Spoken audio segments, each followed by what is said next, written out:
All right. Hello to everyone who's joined. We're just going to give it a minute as the attendees start populating and people begin to join.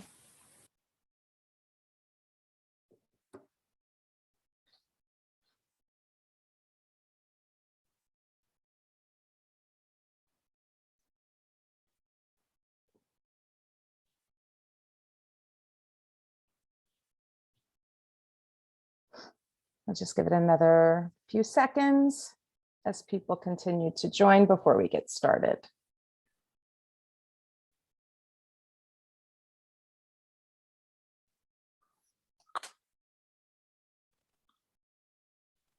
All right. Well, welcome everyone. And thank you so much for attending tonight's SMOLFair keynote event. We're extremely humbled by the level of excitement and interest you've all shown towards SMOLFair and the fabulous week we have planned for you. A huge thanks to my peer organizers, Jesse Buell, Mandana Chaffa, Wendy J. Fox, Annalise Gelman, Miette Gillette, and Camden Hilliard for all of their hard work and amazing creativity as we make our second year bigger and better than the first. And a big thank you to all of the small press folks who signed up for virtual tables, offered up giveaways, and created killer lineups that you can all take for the honor of the keynote speaker. I've been a fan for many years, having cut my teeth on his novel, Immobility. Since reading that book, I've looked forward to getting my hands on everything he's published, and I'm just as excited as you are to hear about his journey and experiences with the small press community. Brian Evenson is the author of a dozen books of fiction. His story collection, Song for the Unraveling of the World, Coffee House Press, 2019, won the Shirley Jackson Award and the World Fantasy Award, and was a finalist for the Los Angeles Times Ray Bradbury Prize. Other recent books include A Collapse of Horses, Coffee House Press 2016, and The Warren, Tor.com 2016. His novel, Last Days, won the American Library Association's RUSA Award for Best Horror Novel in 2009. His novel, The Open Curtain, was a finalist for the Edgar Award and International Horror Guild Award. His 2003 collection, The Wavering Knife, won the IHG Award for Best Story Collection. His new book of stories, The Glassy Burning Floor of Hell, was published by Coffee House Press in 2021. He's the recipient of 3 O. Henry Prizes, the NEA Fellowship, and a Guggenheim Award. His work has been translated into more than a dozen languages. He lives in Los Angeles and teaches the Critical Studies program at Cal Arts. Brian, thank you so much for being here with us tonight. Thank you. It's good to be here. I am going to just talk a little bit, relatively informally, and then I'm going to read just a little bit, and then we're going to have a discussion. But it's a pleasure to be here and to be able to support SMOLFair. I'm delighted to be here because of my love for all things small, especially small presses. I love little magazines as well, but I'm not going to talk about those at the moment, though we maybe later will in the Q&A. So I'll give some opening remarks, then read for just a bit to you, and then we'll have a discussion. I wasn't originally a small press author. The first book I published, a book of stories called Altman's Tongue, was with a large press, Alfred A. Knopf. The process for me was a little like finding myself in a machine in which I was a very, very small cog. I thought that getting published on a big press was my dream as a writer, and that it would mean that my troubles were over. What I didn't realize was that large presses spend 90% of their resources and attention on 10% of their books, and the other books are often left to find their own way or fall by the wayside. I was given a $500 advance, which seemed okay at the time, but as it turned out was a very small fraction of what other authors with Knopf were getting. And then once the book came out, I discovered that my advertising budget was $0.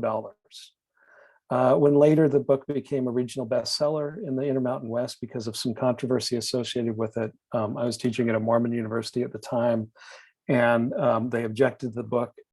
I went back and asked if any advertising money could be spent on helping the book, which was already doing okay, and they said no. It turned out that the president of Knopf at the time didn't like my editor and would just as soon have his books fail. And indeed, a few months after my book appeared, my editor was fired. I was turned over to another editor who, eventually I gave him my second book and he rejected it. And that was kind of my first experience at a big press. My experiences at small presses or with small presses have been quite different. I feel that running a small press is a labor of love. Nobody starts a small press thinking that it's going to make them rich, unless I suppose that you're crazy. They started because there are books and types of books that they love that they see aren't being published by the large presses. The paradox, I think, of a small press is that the more success you have, the more likely it is that bigger presses with more money will swoop in and try to take those authors away from you because they realize, oh, there's people who are interested in these books. My experience as a reader has been for years that I find the work I'm most interested in and that sticks with me longest at small presses. Whether it's translations that Open Letter or New Directions or Deep Vellum or Two Lines Press are publishing, or the strange and unusual fiction that Dorothy, a publishing project, is committed to, or the prose being published by Kernpunkt or Alternating Current, or the hybrid work that Kelsey Street Press or Action Books is putting out, or countless others, small presses are where the life of the culture is, where things are happening. It's where literature is vibrant and alive and dynamic, before it becomes formalized and fossilized and hardened by things like marketing departments into something carefully tailored to sell the most number of copies. And the curious thing I think about a lot of marketing departments at big presses is they don't really care all that much if people read the books. They just want to sell the books. What I love about small presses is that they do care about people reading the books and that they support their books very intensely. They have to make choices. They can't just publish a cross-section of everything and see what sticks. And as a result, I think a small press has a personality in a way that larger presses often do not. When I pick up a book from Archipelago, for instance, to just name one example among others, I know that there's a commitment to a certain kind of thinking about how language it can be used, and a certain kind of commitment to translation as a kind of art form as well. Coffeehouse Press a few years back put out a t-shirt that reads, "Experimental Books About Death, Coffeehouse Press," which in a way is tongue-in-cheek, but it also says something significant about the personality of the press, a personality which, with my own weird experimental books about death, I've helped create as well. It's funny when you think about that too. You think about the big presses and it's like you have a penguin, that's their motto, or you have a dog, which is what Knopf have. But with something like Coffeehouse or other presses, you can go a little farther than that and kind of have something that describes what the press is doing. But I was going to talk about my own experiences at small presses, having published with a lot of different ones over the years. The one I've published the most with has been Coffeehouse Press, which is somewhat ironic since I grew up Mormon, and even though I'm ex-Mormon now, I still don't drink coffee. I'll talk about Coffeehouse in a minute, but I'll say the first small press I published with was a very small press called Wordcraft of Oregon, who in 1997 published a book of stories that was written before Altman's time, which came out in 1994, called The Den of Celestial Birds. They were a press that specialized in magically real and strange fiction and were willing to take on books that they liked that kind of fell in the cracks between literature and genre. They didn't worry too much about having a dramatic number of sales. They published the books that they wanted to read. I say they, but really the press was run by David Mamet out of his home with some help from various people on various aspects of the press. I sent him The Den of Celestial Birds because I knew enough about what he was publishing to feel like he might potentially be interested in it, and he was. Other small presses I've published with include John Yao's Black Square editions, who published probably my strangest book, a book called Dark Property.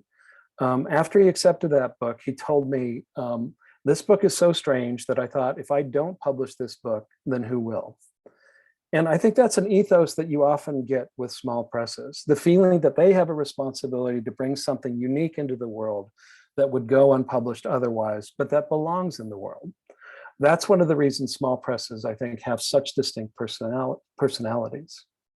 There are other small presses I've been published by I could mention. There's Rafus Press in Brazil, for instance, which probably none of you here have ever heard of, but which has published 3 small books of mine, each of which consists of an individual longer story, novelette basically, and its translation into Portuguese.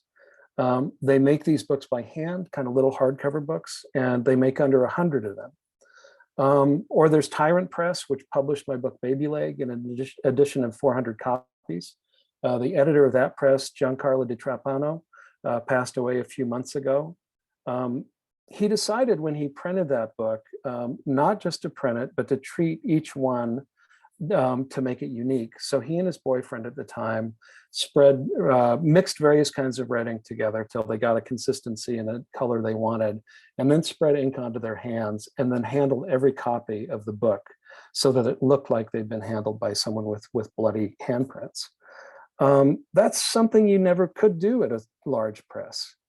Or there's Rodent Press, which published a chapbook of mine called Prophets and Brothers years ago. Or there's The Cupboard out of Colorado, who were willing to publish a little book of mine called Reports, which is not at all in my typical style. It's very short pieces with 1 foot in fiction and 1 in nonfiction. When I want to take a risk or try something new, even now, kind of at this point in my career, small presses have been the ones who've been willing to get behind me and try and go along with me. I could go on. Small presses are taking risks and trying things, and they're where the beating heart of literary culture resides. And I encourage you to support them by purchasing books, by attending by attending readings they put on, this is a great opportunity to do this with SMOLFair going on, and by letting other people know when you find a book that's off the beaten track, but which deserves more readers. Small presses, I think, are able to spread by word of mouth, by excitement from the readers that find them. I'm going to kind of shift just a little bit now and talk about the press that I've been with the longest, which is Coffee House Press. And I'm going to talk about why, because I think that in many ways they're exemplary of many of the things that make small presses great. Of course, this is true of a lot of small presses, but Coffee House is the one that I know best. You remember what happened to me at Knopf when my editor left. I was kind of frozen out of that publishing experience. In 2021, not long before my book, The Glassy Burning Floor of Hell, was published, I learned that Chris Fischbach, the person who had been both my publisher and for earlier books, my editor at Coffee House, was leaving the press. I braced myself for an experience similar to Knopf, but instead, somewhat amazingly, things proceeded as normal, and I couldn't feel a difference either in terms of attention or in terms of the way in which they were getting the book out in the world. There was a loyalty on their side to that relationship that extended past the editor, or extended past one editor. And a number of people from the press reached out to me to let me know how happy they were to have me on board, to make sure everything went smoothly with the launch of the book, and to keep everything going. And I think I learned from that something that I kind of subconsciously knew. And it was that it wasn't so much that I was an author at a press, it was more that I was part of a community. And as with most communities, if a member of the community leaves, the community still stays intact. That loyalty, that commitment to something more than just profits, and that commitment to people, I think is one of the many things that make small presses great. Since 2005, Coffee House has published a half dozen or so of my books, and have printed several books that have gone out of print at other houses as well. They're not only willing to publish my story collections, but eager to do so, despite the common wisdom being that novels are really what sells.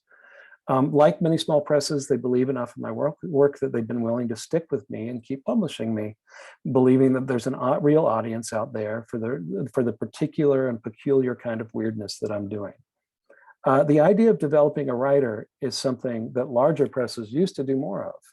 But now I feel like it's largely the province of small presses. There's also a level of control if you're publishing with a small press that's not otherwise available with large presses. When I had my first book, Altman's Tongue, come out, I was not given the chance to have any real say on the cover. It's a good cover, I'm happy with it, but it was presented to me as a done deal. Here's the cover of your book. rather than how does this look as a potential cover, or asking for advice about it. With small presses and with Coffee House in particular, I've been lucky enough to have a lot of say. And I think the best way for me to demonstrate that is if I can share my screen for a minute, I will do that.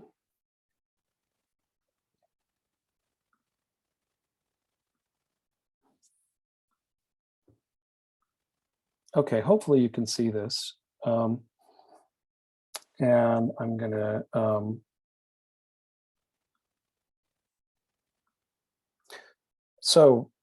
this is the cover of Altman's Tongue.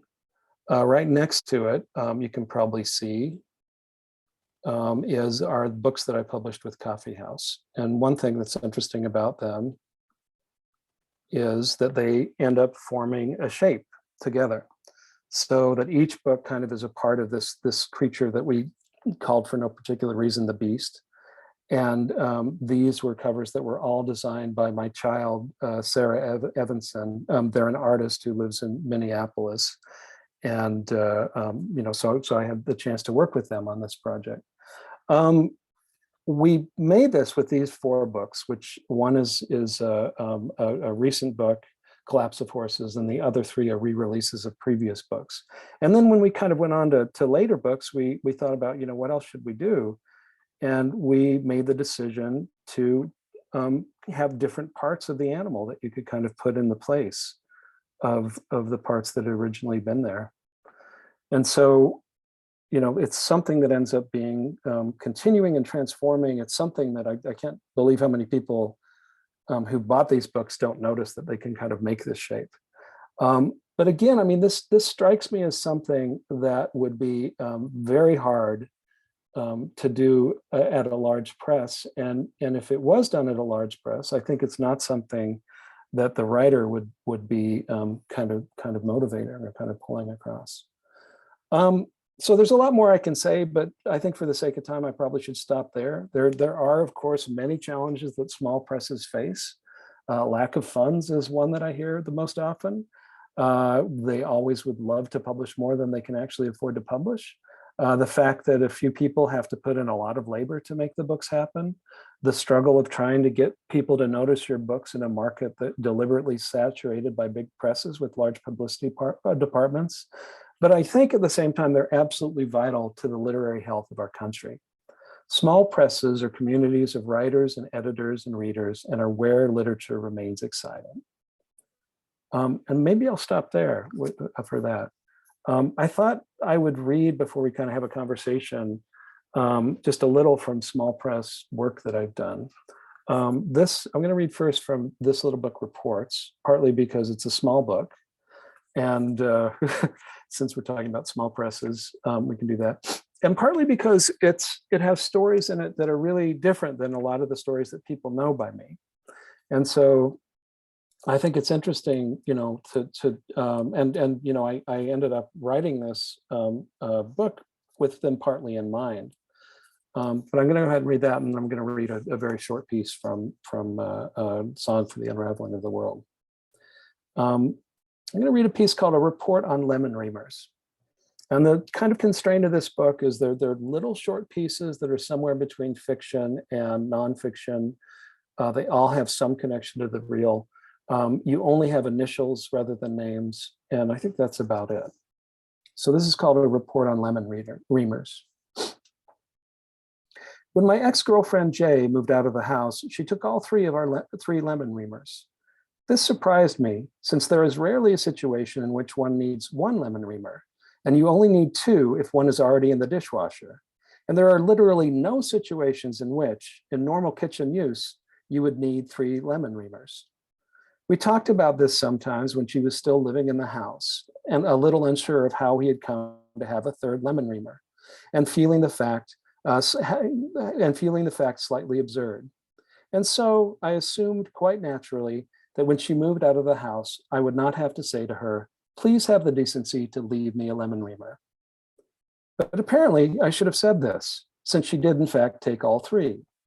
For a short while, I simply couldn't believe she had taken all of them, a disbelief I would futilely deploy concerning a number of other objects she had taken as well.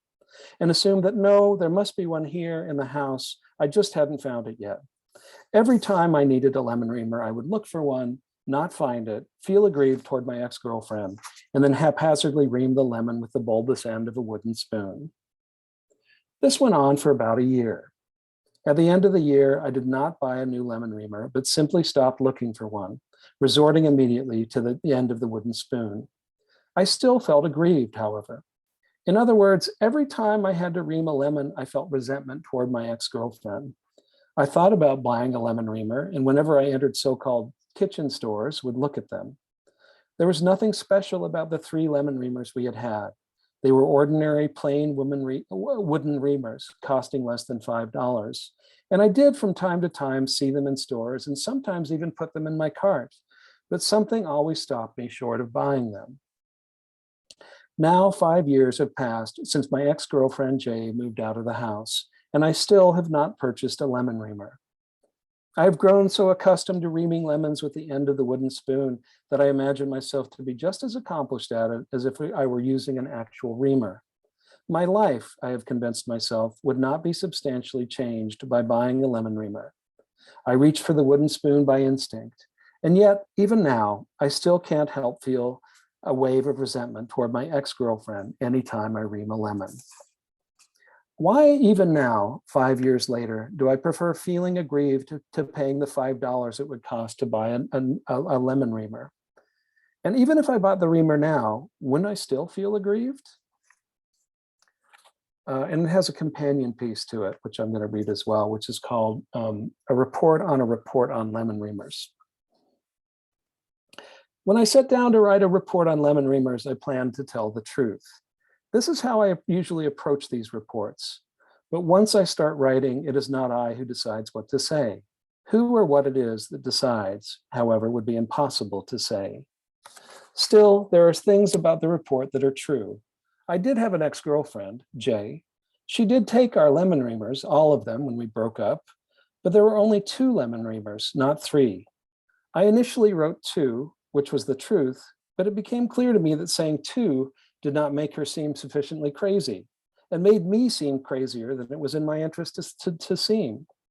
3, despite being factually inaccurate, struck me as a great deal more accurate. I will also admit that I was initially confused and referred to the object in the draft of my report as a lemon zester.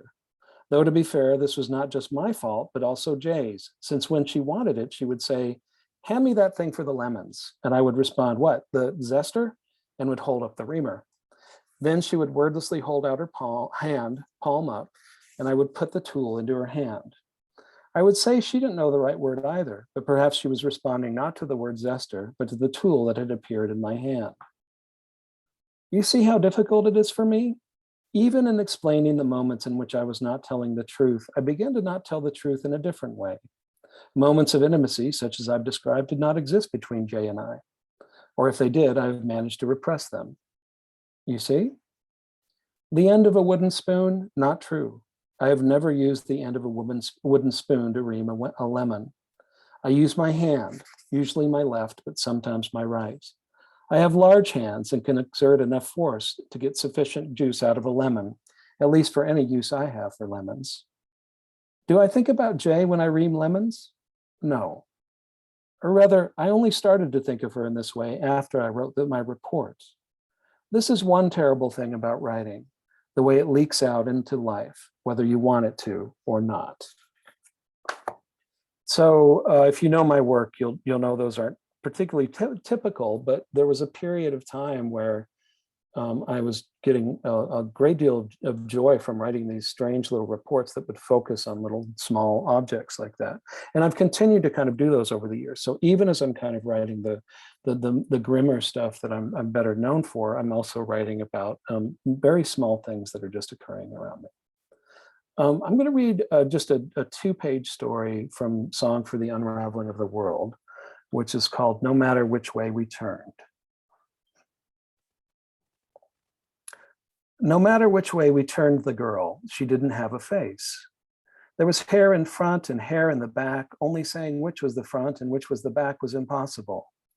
I got Jim Slip to look on one side and I looked from the other, and the other members of the lodge tried to hold her gently or not so gently in place. But no matter how we looked or held her, the face just wasn't there. Her mother was screaming, blaming us, but what could we do about it? We were not to blame. There was nothing we could have done. It was Verl Cram who got the idea of calling out to the sky, calling out after the lights as they receded, to tell them to come and take her. "You've taken half of her," he shouted. "You've taken the same half of her twice. Now goddamn have the decency to take the rest of her." Some of the others joined in, but they didn't come back, none of them. They left and left us with a girl who, no matter how you looked at her, you saw her from the back. She didn't eat, or if she did so in a way we couldn't see. She just kept turning in circles, walking backwards and knocking into things, trying to grab things with the backs of her hands. She was a whole girl made of two half girls, but wrongly made of two of the same halves. After a while, we couldn't hardly bear to look at her. In the end, we couldn't think what to do with her except leave her. At first, her mother protested and bit and clawed, but in the end, she didn't want to take her either. She just wanted to feel better about letting her go, to have the blame rest on us. We nailed planks across the door and boarded up the windows. At Verl's request, we left the hole in the roof in the hope they would come back for her. For a while, we posted a sentry outside the door who reported to the lodge on the sound of her scrabbling within. But once the noise stopped, we gave that up as well. Late at night, I dreamed of her, not the doubled half of the girl we had, but the doubled half we didn't. I saw her miles above us in air rarefied and thin, not breathable by common means at all, floating within their vessel. There she was, a girl who, no matter where you turned, always faced you. A girl who bared her teeth and stared. And that's it. Thank you so much, Brian. You're Those welcome. are beautiful excerpts. I'm so glad that you read from Report. I fell in love with that little Oh, I'm chapbook. glad. I guess we'll call it like a chapbook, Yeah, right? yeah. The cupboard does these really wonderful little books. This is volume 32 in their series, and yeah, they're just little chapbooks. 10,000 words is probably about as much as you could get in there, and all of them are a little bit different, but they all have a certain personality. And yeah, I really like their books. Yeah. Thank you for reading from that, and thank you for all the wonderful things that you shared about your own journey with small presses, especially having been initially published with a larger press, right? And having both of those experiences to kind of lean on and share for the viewers and for us as the panelists tonight as well. So what we'll do now is we'll kind of shift over to a bit of a Q&A. For those of you that are attending, you can feel free to drop questions into the Q&A box down below. And if we have time, we'll get to a couple of those as well. So feel free to drop a question in if you have any for Brian as we go. All right, so Brian, I have a couple of questions that I wrote out that I was really excited to hear your responses on. So the first one I have for you has to do with how you explore self and space in your writing. Examining what it means to be human or other. Where am I? How did I get here? Where do I fit? So I was wondering if you could share a little bit about what compels you to write from those perspectives. I mean, I think part of it is I tell this story sometimes. I'm going to just tell it again. I had this experience years ago now when I was walking across a parking lot late at night, and the lights were on the other side, and I could see a bird kind of moving around, and it was moving really strangely. I couldn't figure out what it was doing exactly, and kind of I kept watching it as I moved closer and closer and tried to get a sense of what was going on with this bird. And it kept on skittering and moving really oddly. And I thought, maybe it's being pursued by a predator, or there's some, it's trying to distract a predator from its young. Maybe it's injured. And it was only when I got about 15 feet away or so that I realized it wasn't a bird at all, but it was a leaf being blown by the wind and just blown in these kind of little circular eddies. And the funny thing about that is I'd had this experience with a bird that didn't exist. And even though, you have this moment when you're like, oh, it's not a, it's not a bird after all, it's a leaf. But even with that experience, I'd still had this whole thing that I'd gone through for about a minute, where I'd been engaging with this thing and thinking about it and wondering what it was. And then suddenly it felt like the ground had kind of been pulled out from under my feet. And I think that made me just really conscious of these moments, which we have all the time, where reality itself seems to be slippery. And mostly we just we think we see something and then it's not that, or we think something's happened and it's not that. And we're like, oh, okay. And we just forget about it. But I've tried to make myself more and more conscious of just, those, what happens, what it feels like kind of beneath that forgetting. And that feeling and that sensation you have when the world you thought you knew is not the world that it is. And I also think the same thing happens all the time kind of with ourselves, where we think of ourselves in certain ways, and then we do something that doesn't really fit with our self-conception of who we are. And then, most people just are like, oh, that wasn't, I wasn't thinking, that wasn't really me, or something like that. But still, I think there's this kind of engagement with trying to have a kind of sense of self that feels solid. And I'm really interested, I think, partly because I was trained in phenomenology and kind of French philosophy, in just thinking about, what happens if we start to just pay attention to that feeling of what it feels like to be embodied in this space where you realize you're not quite sure who you are, or you're not quite sure what the world is like around you, and how do you kind of work that out. So I would say, a lot of my work is just trying to sort through those things in ways that hopefully are unsettling for readers, but also enjoyable for readers. Yeah, and I think that's a word people use very frequently when they refer to your writing, right? It's unsettling. Oh, I thought you were going to say enjoyable was the word. Wow. No, I'm just kidding. Both as well. No. But yeah, it's like there's this uncanniness, this creepiness, this could be happening to me right now, kind of a feeling. Mm-hmm. And I listen to you tell the story about the bird/leaf, and I think I don't do that so much with things that I see, but I do it a lot with things that I hear, right? It's like, oh, did I hear something? What is that noise? Go prowling around, and you're making up stories in your head as you're trying to figure out what it was, until you realize it really wasn't anything. Yeah. I think that's it. It's interesting too to hear. I always love hearing about writers' processes and where their head kind of goes and where the ideas kind of generate. Yeah. So just speaking about writing process in general, I know you took us through sort of like your publishing evolution, but when you look at things from the point of inspiration, getting it all down, right. The publisher, do you find that your stories change much from the initial thought or idea that you had all the way through getting it out on paper, in print, into readers' hands? And what does that look like for you? I do find it changes, or it can change. It depends a lot on the story. There's some stories, like I wrote a story called Wind Eye, and that story is pretty close to what it was on the first draft. But that's rare for me. A lot of my stories would go through 10 or 11 drafts. And most of to be honest, when I'm writing a first draft, the thing I'm most concerned about is getting the structure right of the story.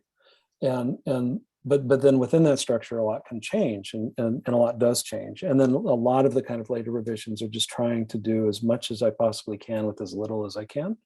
Trying to make the language as effective as possible, thinking a lot about sound and rhythm and things like that. But in terms of, where I start, it's really variable for me. I'm one of those lucky people who have more ideas than I could ever possibly use, which I know is not always the typical writer issue, but and I think it's partly because I'm willing to, if I get an idea, I'm willing to just use it for 10 pages, and that's the story, and then I can go on to something else. And so my mind's not very precious about those ideas. It's like, ooh, this is interesting. What can I do with it? And then what's next?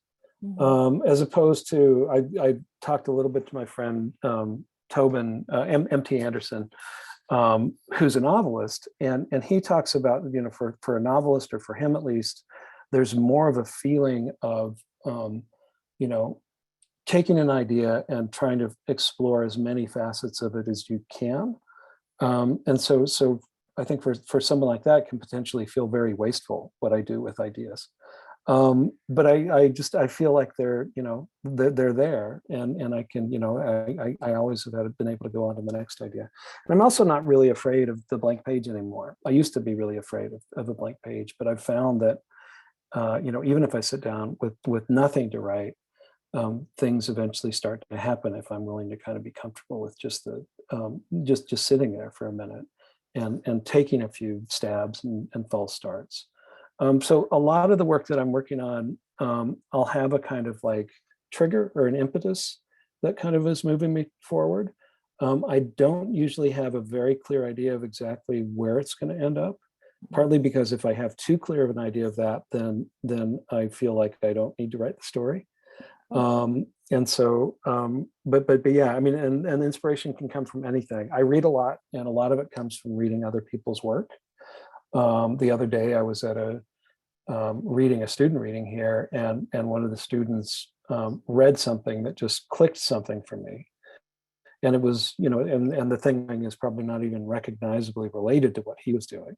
But at the same time, it's just like, there was something about sitting in a chair and listening to someone else and thinking, this could also go this way, that starts to lead me somewhere else. And so a story like Wind Eye, the story I was talking about earlier, that started because I was at a poetry reading, and a poet named Dan Macklin was reading a poem in which he talked about that there's an old Norse word which literally translated, word for a window, which would literally translated means wind eye.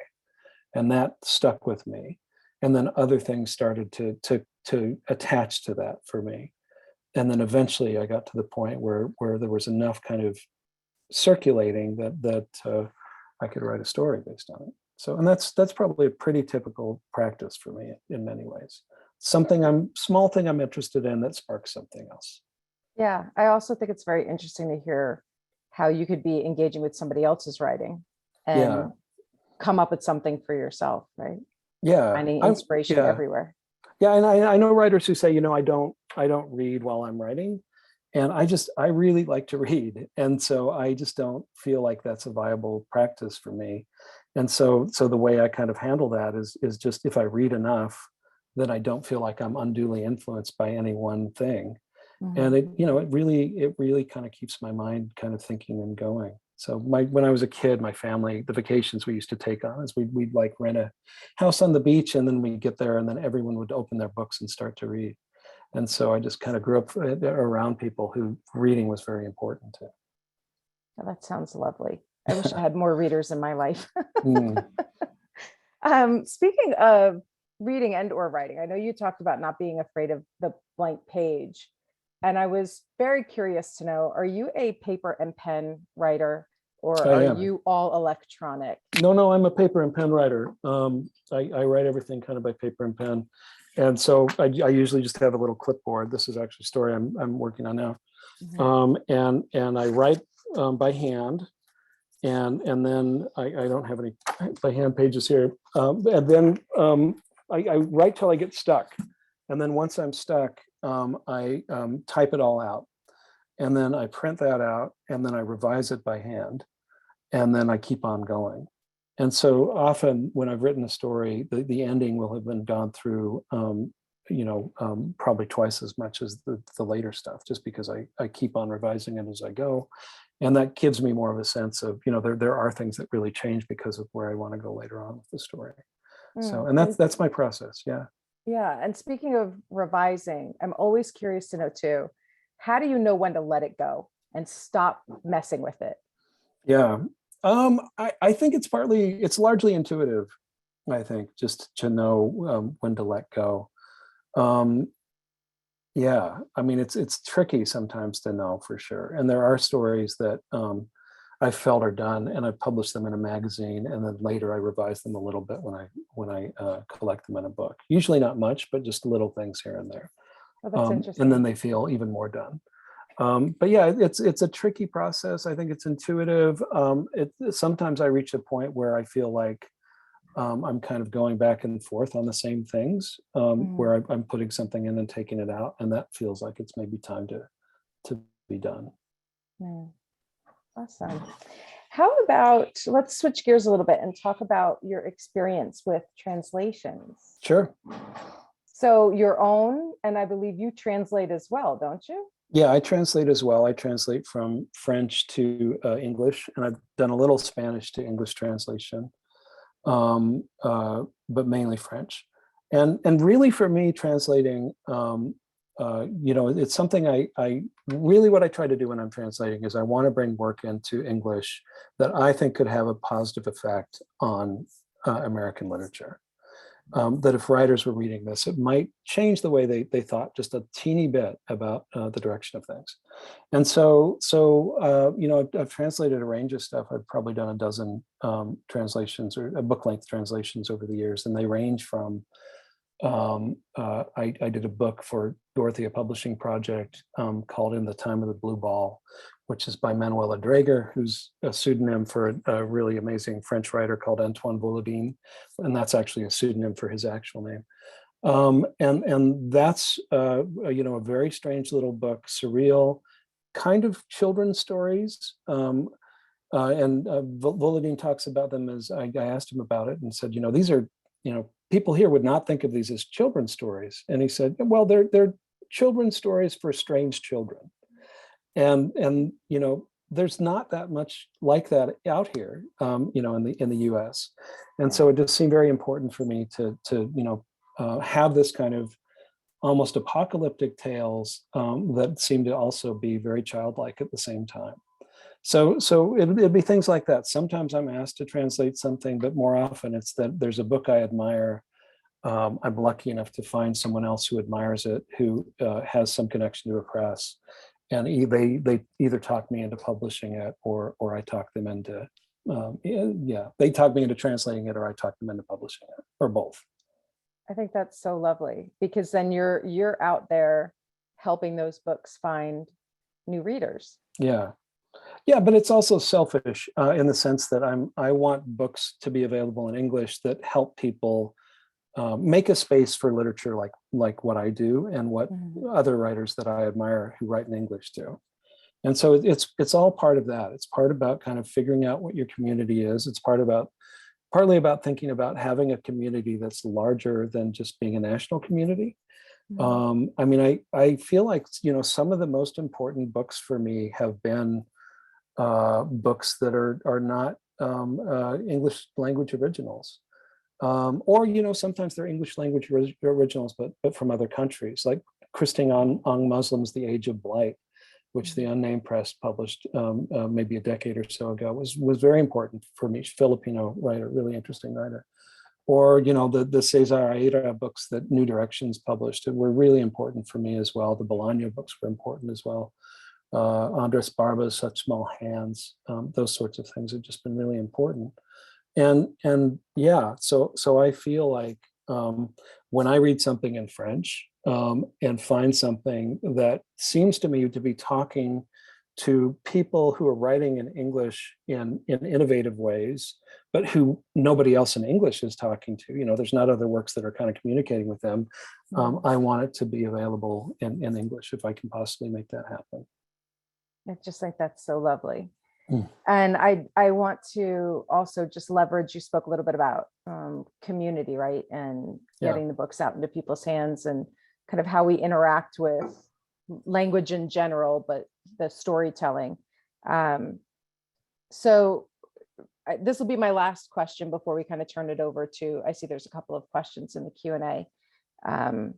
So touching briefly on small press community and sharing literature and just being a part of that whole big picture. I really wanted to dig in a little bit about just engagement in general. So I have, a very personal experience with you when I had read The Warren right after I had read Immobility, and I just selfishly reached out to you on social media, and I'm like, can you please tell me if the connections that I'm making between these books make sense and help me understand a little bit of the stuff that I was very curious to understand. And you did not hesitate to engage me. You didn't know who I was. I could have been, I am a crazy fangirl, right? But you engage, and you engage on social media, and I see you're such a part of the community, and people really connect to your writing. So I wondered if you could just talk a little bit about your favorite ways to engage or be engaged by your audience, by other writers, by people in the small press community. Yeah. Well, so no, that's, I remember your email, and or maybe it was a Facebook message. I can't remember which one it was. Message, yeah. Yeah, I mean, sometimes it takes me a few days or even a few weeks or a month or two to respond to messages. But I like to, partly because other writers have been so generous with me over the years. There's so many writers that I've, when I was a young writer, who I would write to out of the blue, and they would write back. And that just seemed to me like a great thing to do. And especially, I mean, I do feel it's partly that I was, I'm a teacher, and I feel like there's that kind of connection between people who are more experienced writers and younger writers. That's an important connection, and is really about, is good for everybody in terms of how literature develops. But also it's just, what a privilege it is to have people read your work and care about it. When I was really young, my first book, as I kind of alluded to in the talk, ran into some problems where I was teaching at Brigham Young, a Mormon university, and people felt like the book was inappropriate for that context. And at the time it was alarming, but the other thing it did is it gave me this feeling that people actually cared about what I did. Even if they hated it, they did really care. It mattered what I did. And I think a lot of writers go a long time without getting that feeling.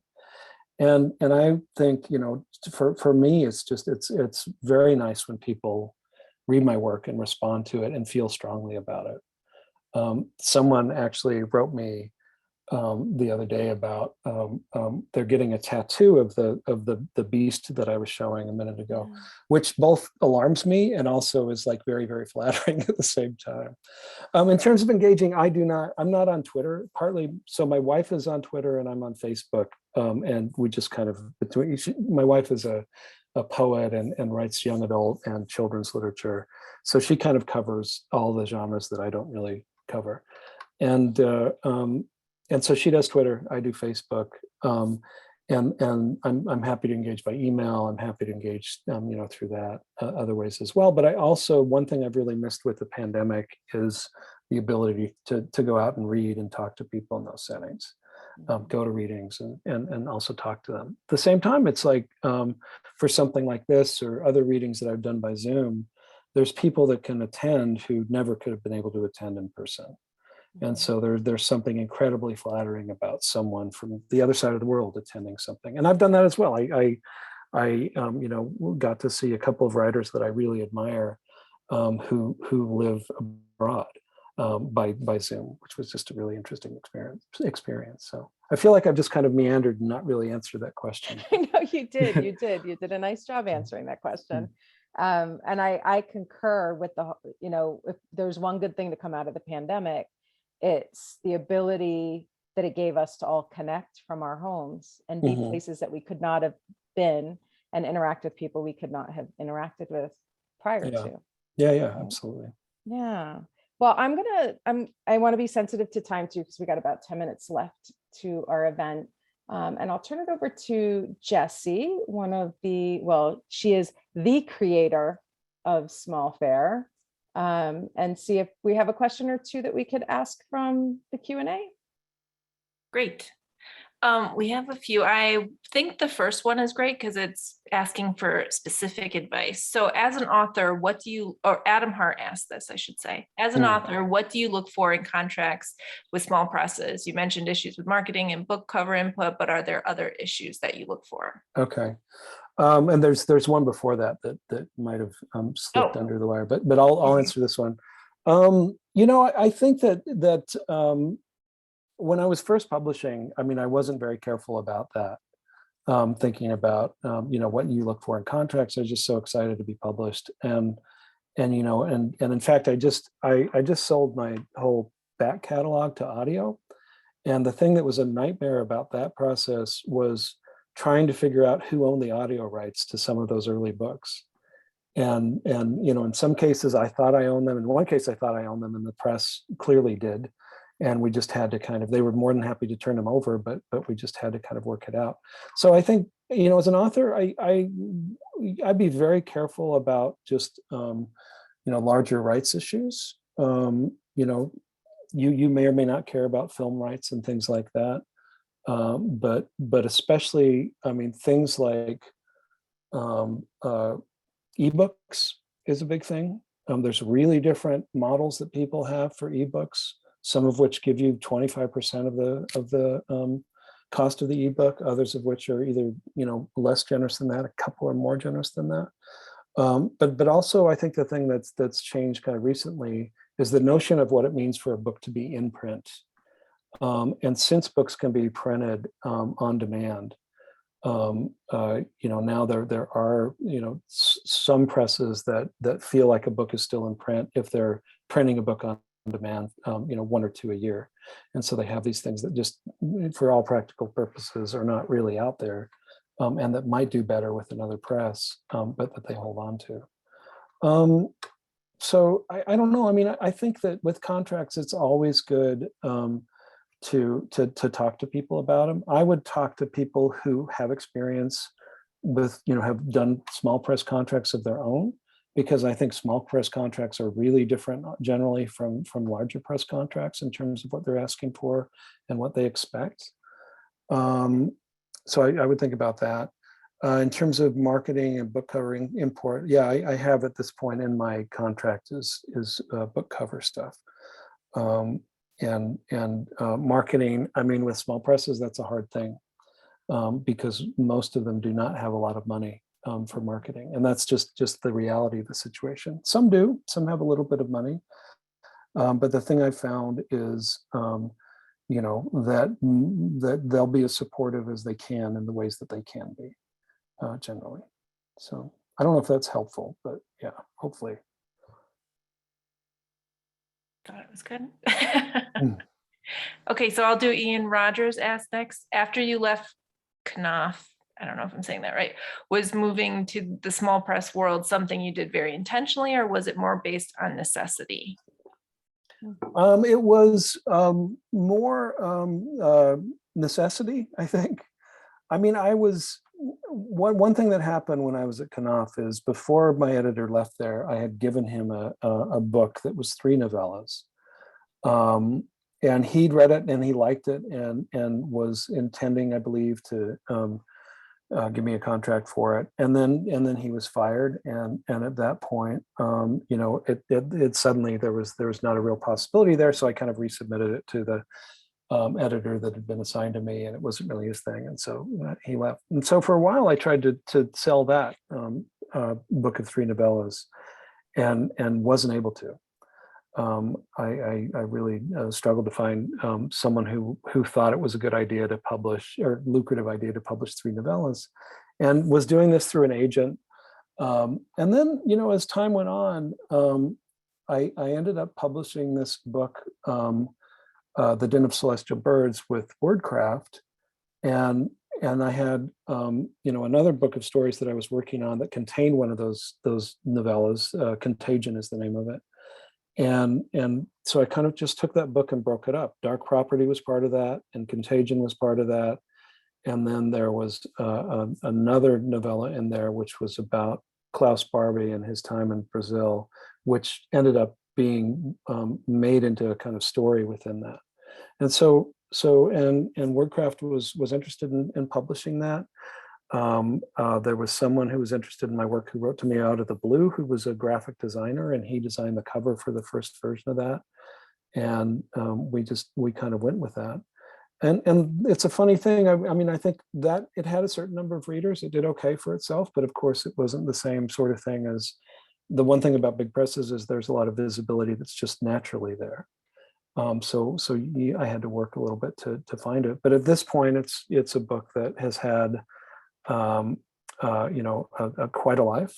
It was reprinted a couple of years ago by Astrophil Press, which is a really interesting small press that Duncan Barlow runs.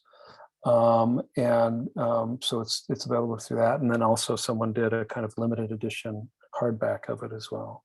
So yeah, I mean, it was more necessity than anything else. And I kind of went through different sorts of publishing experiences. I published some books there. I published a book at FC2. The first book I submitted to Coffee House, they rejected. And then afterwards, the editor of Coffee House, at Coffee House, read it when it came out from another press and said, I really wish you would have sent this book to me. And I was like, I did actually send it to you, but I have a tendency to revise a lot as I'm kind of moving towards publication.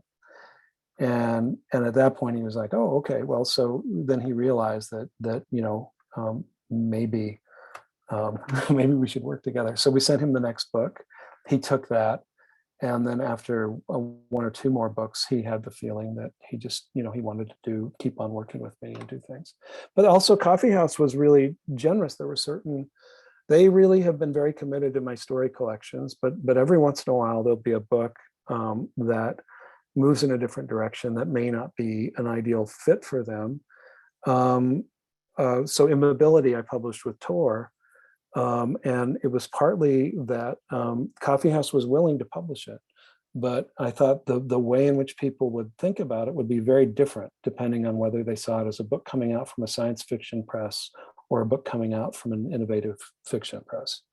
And so I was curious about that. And also it was a book that had been written because the editor at Tor had seen a kind of fake book post I'd written about it.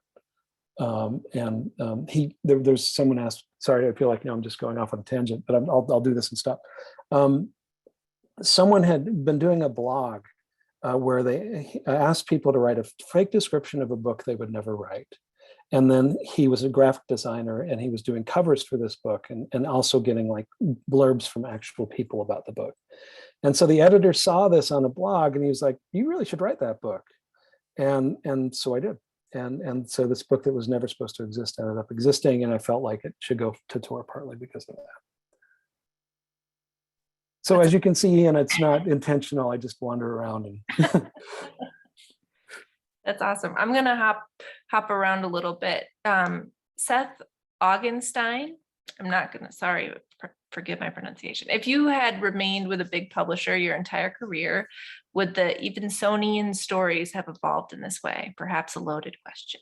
Mm-hmm. I think that's a really good question. I do not think so. I don't think it's super likely that they would have. Partly because I think that there's something that large presses do where they want you to kind of push into a space that kind of appeals to the broadest possible range of people. And I'll give you an example. I think this happens with reviewing sometimes as well. The first review I got for Altman's Tongue was from the Los Angeles Times Book Review. And it was a generally positive review, but it said that I would be a good writer as soon as the kind of morbid qualities of my work had kind of been bled out of me. In fact, that's the thing that's defined me in a lot of ways. So I think if I kind of listened to that and listened to other advice I'd had in my career, then I'd be probably a very different writer in some ways. And there's certainly an incentive to, if you're publishing with a big publisher and they're paying you a lot of money to write a certain kind of work, then it's sometimes hard to say no. I also think if I had been with a big publisher, they would be much more resistant to publishing my stories as opposed to having me publish novels. And for me, really, stories and novellas are the most interesting thing. So that also I think makes me a really good fit for small presses. I know we're at time, but I just want to ask this last one, just because I want to know too. But Okay. Bobby Perot or Parrot, I don't know. Please, I shouldn't ever be the one speaking. But could the speaker please list some of the writers in English that he particularly admires? So who are you really into, I guess? Okay. Yeah. I'll also say Martha Hoffman had a question about the cover images, and I just put a link to 4 of the covers in the chat if people can see that, if they want to look at it. And you can see online kind of the different versions of how the covers come together. In terms of writers in English that I particularly admire, probably my favorite book in English is Catherine Davis's Duplex, which Grey Wolf put out, which is incredibly inventive and incredibly creative and blends all sorts of different genres. I've taught it 4 or 5 times now. I think it's just really terrific and really love it. You know, other writers in terms of English, I really am a huge Beckett fan. He's someone who's very central to my development as a writer. There's, you know, Cormac McCarthy was really important to me at a particular moment as well. You know, but there's just a whole range of kind of contemporary writers that I admire. I mean, it's always tricky. I read enough that I have a hard time remembering what I've read lately, and the way it cycles in. I really like John Darnielle's first book, Wolf and White Band. That was something that stuck with me. I like his other books too, but that one was the one that, for whatever reason, probably because I had no idea what he was, you know, I didn't know what he was going to write. It really was very powerful for me. Aira is someone I mentioned, but he doesn't write in English. Stephen Graham Jones is a huge influence as well. He's a writer whose my career and his have kind of paralleled one another in some ways. But I think his book, The Only Good Indians, is just a terrific, terrific book. And yeah, there's just a ton of others. All right. Well, we are at time. We're actually a minute over. Brian, I want to thank you so much for the opportunity to spend the evening with you, for you stepping up and being our keynote speaker. You are a fabulous guest. Jesse, I want to thank you for bringing SMOLFair into year 2. And I want to thank all of our attendees tonight for hanging out with us. And I hope you stick around for the rest of the week. We have fabulous events. You can find them all on the SMOLFair website under the events tab. Lots of giveaways and virtual events that are going to be taking place, discounts with the small presses. So please hang out and chill with us for the week. And Brian, again, thank you so much. Jesse, I don't know if you have any closing remarks or anything you want to share. Just thank you. Thank you so much. It was great. Really great. Thank you. No, this has been a pleasure. I appreciate everybody coming. Thank you. All right, guys, see ya.